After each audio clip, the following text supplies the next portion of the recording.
Bueno, hola, ¿qué tal? En esta clase vamos a ver un fragmento del libro Análisis de textos de comunicación del lingüista francés Dominique Menguenot.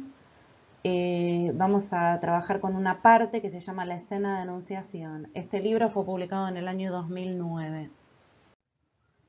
En principio lo que va a hacer Menguenot va a analizar una publicidad aparecida en una tienda femenina.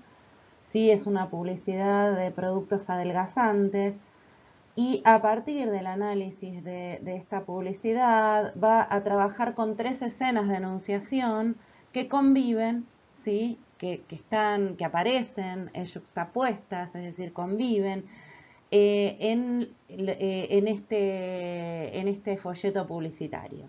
¿Sí? La primera es la escena englobante. Esta escena corresponde al tipo de discurso del que se trate. Por ejemplo, en el caso que ocupa en el texto que ustedes tienen para leer, es el discurso publicitario, ¿sí? Y el modo en que nos interpela el discurso publicitario es como consumidor, como consumidora específicamente en el caso de una publicidad en una tienda femenina de productos adelgazantes. ¿Sí? En segundo lugar, la segunda escena de enunciación, que va a llamar Menguenot escena genérica, corresponde al género discursivo, a los géneros discursivos que vimos de Bakhtin, es decir, es algo mucho más concreto. ¿Sí? La escena englobante y la escena genérica constituyen lo que Menguenot llama el marco escénico. ¿Sí? Es el marco escénico porque, digamos, es un marco indisoluble. Los hablantes reconocemos muy fácilmente determinados marcos escénicos, ¿sí? Es decir, rápidamente reconocemos cuando es una publicidad o cuando es un folleto político o una carta o, bueno, la multiplicidad de discursos que circulan en nuestra vida social. Entonces, volviendo al ejemplo de productos adelgazantes, el género discursivo es un folleto publicitario de productos adelgazantes en una tienda femenina. ¿Cómo nos interpela este género discursivo en particular? Como una mujer preocupada por permanecer delgada. Es decir, ahí ese género discursivo construye un modo de interpelación. Es decir, construye un enunciatario, un modo de interpelación determinado. Entonces, marco escénico va a estar constituido por la escena englobante y la escena genérica. Y en tercer lugar, la tercera escena de enunciación es la escenografía, ¿sí? Que, digamos, en este sentido es la más importante, es el aporte que hace Menguenot a la teoría. ¿Por qué? Porque la escenografía es una escena construida por el texto, ¿sí? Y el modo de interpelación que propone, digamos, en el ejemplo que analizamos, es, bueno, ¿cómo nos habla? Nos habla como amiga, como interlocutora, ¿sí? Es un consejo de una amiga, ¿sí? ¿Cuál es el objetivo de la escenografía? Justamente lo que va a borrar la escenografía, ¿sí? Es lo que va a hacer, lo que va a buscar el objeto, es borrar el marco escénico, es decir, va a borrar que no, esta cuestión de nos quieren vender un producto y eso se va a borrar frente a una escenografía, bueno, nos da un consejo de amigo, nos da un consejo, nos está ofreciendo un consejo de alguien cercano, nos habla como un familiar, ¿sí? Entonces, la función de la escenografía es borrar, obturar ese marco escénico, justamente para que tenga más efectividad. Es decir, perdemos de vista que nos quieren vender un producto, perdemos de vista de que quieren que los votemos, por ejemplo, en el discurso publicitario. El otro ejemplo que analiza Menguenot, que ustedes van a ver en el texto, es una carta redactada por François Mitterrand en la campaña presidencial del año 88, de 1988. Y la vamos a leer. Y dice: mis queridos compatriotas, como comprenderán, con esta carta deseo hablarles de Francia, Debo a su confianza el ejercer desde hace 7 años el más alto cargo de la República. Al término de este mandato, no habría concebido el proyecto de volver a presentarme a sufragios de no haber tenido la convicción de que todavía teníamos mucho por hacer juntos, para garantizar a nuestro país el papel que de él se espera en el mundo y para velar por la unidad de la nación. Pero también quiero hablarles de ustedes, de sus preocupaciones, de sus esperanzas y de sus justos intereses. Escogí este medio, escribirles, para expresarme sobre todos los grandes temas que deben ser tratados y discutidos entre franceses. Suerte de reflexión en común, como ocurre de noche alrededor de la mesa en familia. Bien, acá en este ejemplo, trabajado por Menguenot, vemos que tenemos una escena englobante que es del marco político, ¿sí? Una escena genérica que es un folleto político, ¿sí? Cuyo objetivo nos interpela como votantes, se está buscando, digamos, el voto, ¿sí? Y en la escenografía, ¿sí? Aparece esta forma de la carta, es decir, nos escribe una carta a alguien cercano, alguien familiar, alguien como yo, es decir, esta escenografía construida, ¿sí? Lo que va a hacer es va a borrar que en realidad nos está pidiendo el voto, ¿sí? Que tiene que ver con un afiche político, ¿sí? Que busca, ¿sí? Que los franceses lo voten, ¿sí? Bueno, en este ejemplo es un ejemplo que aparece en una revista y una revista femenina, ¿sí? Es una publicidad de Oral-B, ¿sí? La marca de dentífrico. Y este es interesante para trabajar. Vamos a analizar las 3 escenas. Bueno, tenemos una escena englobante que tiene que ver con la publicidad. Tenemos una escena genérica que es una publicidad gráfica en una revista femenina. Y la escenografía. Y acá, ¿cómo nos habla? ¿Cómo nos interpela? ¿Qué escena construye? Bueno, acá hay una escena doble. Por un lado, tenemos a Valeria Massa, que nos habla como una amiga, ¿sí? Nos dice, atrévete a cambiar, nos habla como una amiga, nos propone el cambio, nos propone mostrarnos lindas, es decir, ahí nos está interpelando como mujeres que nos gusta vernos lindas, ¿sí?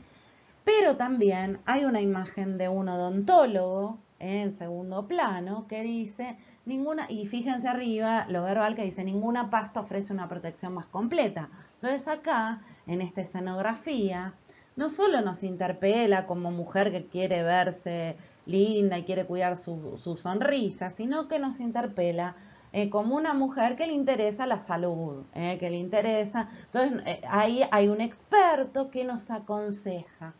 Ahí hay un experto que nos aconseja. ¿Qué nos aconseja? Bueno, este dentífrico porque nos va a cuidar, nos va a proteger los dientes. Es decir, que acá el modo, esta escenografía construida nos habla, por un lado, alguien, digamos, una amiga, pero también el experto que nos da ese consejo a partir de su saber. Por otra parte, Menguenot va a trabajar con la noción de etos. La noción de etos está muy vinculada a la escenografía, ¿sí? Y lo que va a decir es que toda habla, ¿sí? Viene de un enunciador encarnado, eh, eh, aún en un texto escrito, ¿no? Es decir, un texto sostenido por una voz, la de un sujeto más allá del texto. Es decir, que en un texto, ¿sí? Cuando decimos texto puede ser un texto escrito o puede ser una imagen, hay un cuerpo, hay una corporalidad que sostiene, ¿sí? Que sostiene, que legitima ese decir. Lo que va a decir Menguenot es que a través de la enunciación se muestra la personalidad del enunciador. es lo que muestra en su desarrollo discursivo, no es lo que dice de sí mismo. Porque, digamos, yo puedo decir, ay, yo soy inteligente. Bueno, ahí, digamos, es un etos dicho. Pero nosotros estamos pensando en el etos mostrado discursivamente. ¿eh? ¿Cómo muestro en mi discurso que soy inteligente? ¿Cómo muestro en mi discurso que soy crítica? ¿Cómo muestro en mi discurso que mi clase social? ¿No? Si legitima mi decir, ¿no? Bueno, entonces, por ejemplo, Menguenó cita a Roland Barthes y dice, Barthes puso de manifiesto la característica esencial de este etos, y cita de Barthes, son los rasgos de carácter que el orador debe mostrar al auditorio. Poco importa su sinceridad. Para causar buena impresión es su aspecto. El orador enuncia una información y al mismo tiempo dice, yo soy esto, no soy aquello.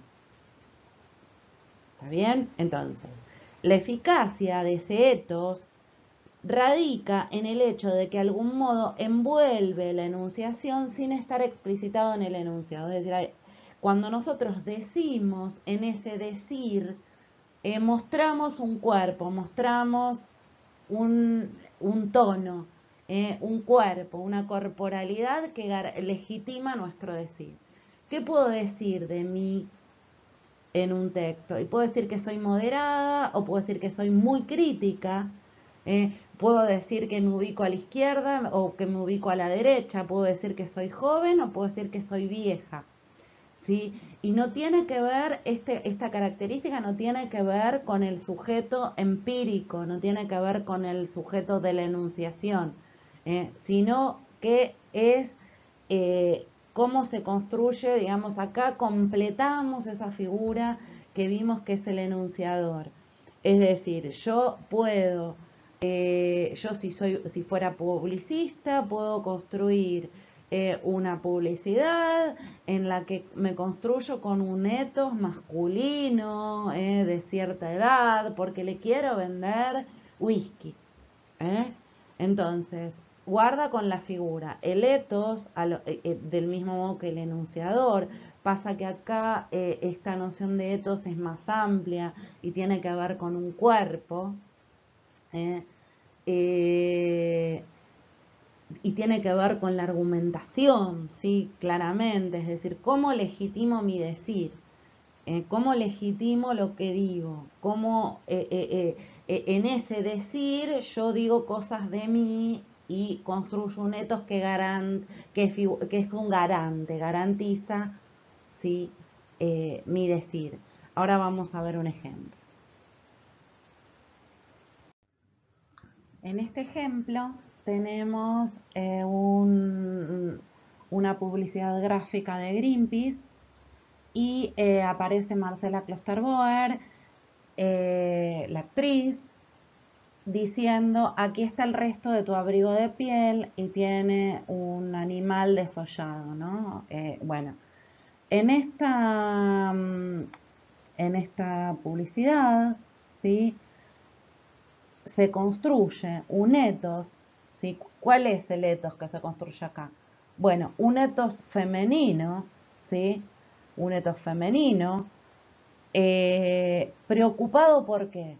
Por la vida dentro del planeta, por la vida del otro, solidario con las personas no humanas, podríamos decir. Entonces acá hay una corporalidad, hay un etos que femenino. ¿Por qué femenino? Porque conserva su femineidad y lo que está mostrando es que no necesita usar, aparece despojado, es decir, acá hay un etos que no tiene que ver con las cosas caras o no me sale la palabra, pero digo, con mostrar la clase social, porque acá tenemos una mujer exitosa que no necesita ostentar, no necesita, reniega de esa frivolidad que implica el dolor animal. Todo eso es el etos, es lo que garantiza. Fíjense, aquí está el resto de tu abrigo de piel, o sea, le habla, nos interpela en ese sentido, como alguien, alguien, digamos, directamente, acá está la segunda persona, ¿sí? Y nos muestra ese ethos que fundamenta, que funciona como garante de esta palabra, ¿sí?